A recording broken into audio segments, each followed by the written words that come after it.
et les amis, bienvenue dans la chaîne Floraison Vitale. Ici c'est Phoebe, nous ici et nous allons partager sur un thème qui s'intitule Écoute la voix de Dieu qui parle en toi. Écoute la voix de Dieu qui parle en toi. Nous savons dans la Bible, c'est écrit que Dieu parle tantôt d'une manière, tantôt d'une autre. Dieu parle de plusieurs façons. Il peut parler par des visions, par des songes, mais il parle aussi par des murmures doux et légers. Ça a été le cas pour Élie dans 1 Roi 19, verset 11. Il est écrit, l'Éternel dit, sors et tiens-toi dans la montagne devant l'Éternel. Et voici l'Éternel passa.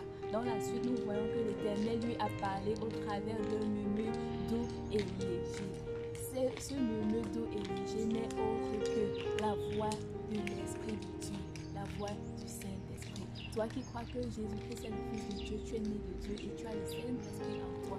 Le Saint-Esprit, c'est l'esprit de sagesse, l'esprit d'intelligence. L'esprit de Dieu, c'est l'esprit de sagesse, l'esprit d'intelligence, l'esprit de conseil, l'esprit de force, l'esprit de connaissance et de crainte de l'Éternel, l'esprit de révélation. Ils sondent même les profondeurs de Dieu et nous les révèlent. Quand Dieu te révèle ses pensées au travers de son esprit, c'est pour que tu les mettes en pratique. C'est pour que tu bénéficies de ces grâces lorsque tu vas les mettre en pratique. Comment il se manifeste? Il peut passer par des inspirations soudaines, par une intuition, par des instructions que tu reçois à suivre lorsque tu t'approches de lui, qui vont servir pour te bénir et pour bénir aussi ton entourage.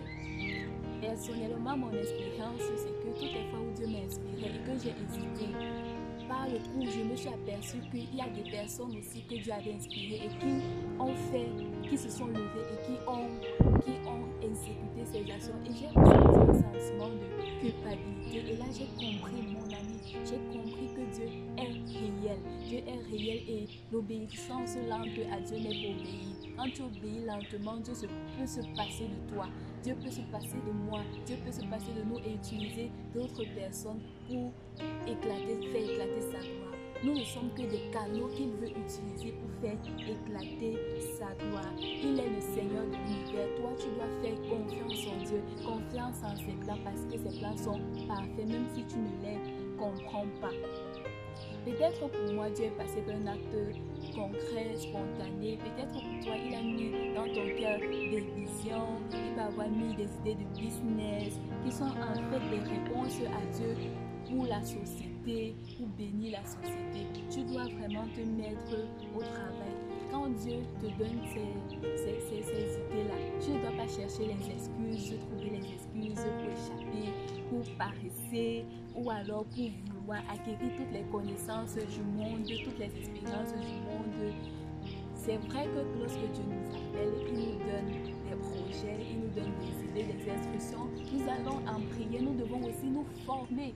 Nous devons faire des formations parce que, soyons réalistes, les rêves de Dieu sont toujours largement au-dessus des nôtres. Il dit dans sa parole que ses voies sont élevées au-dessus des nôtres. Tu dois te former, tu dois te mettre au pas. Mais il y a aussi un moment où tu dois te mettre au travail. Tu dois te lever, tu ne dois plus rester dans la paresse, dans la formation, mais tu dois te mettre au travail dans l'implémentation de ce projet. Et lorsque tu le feras, Dieu t'inspirera. Tu seras surpris que Dieu pourvoira lui-même. Il y a des choses que tu ne connaîtras que lorsque tu seras déjà en train d'implémenter ces choses-là. Et Dieu pourvoira parce que là, il donne la vision, il donne aussi la provision. Et tu verras que tu seras une bénédiction pour la société et toi-même, tu seras béni. Seigneur, merci pour toutes ces personnes qui m'ont écouté, Seigneur, et donne-les d'être sensibles à ta voix, d'être sensibles de savoir t'écouter, de reconnaître ta voix, Seigneur, lorsque tu les parles, Père éternel, et qu'ils se mettent aussitôt dans la pratique de tout ce que tu leur as demandé de faire, c'est-à-dire s'équiper, se former, Seigneur, et compter sur toi.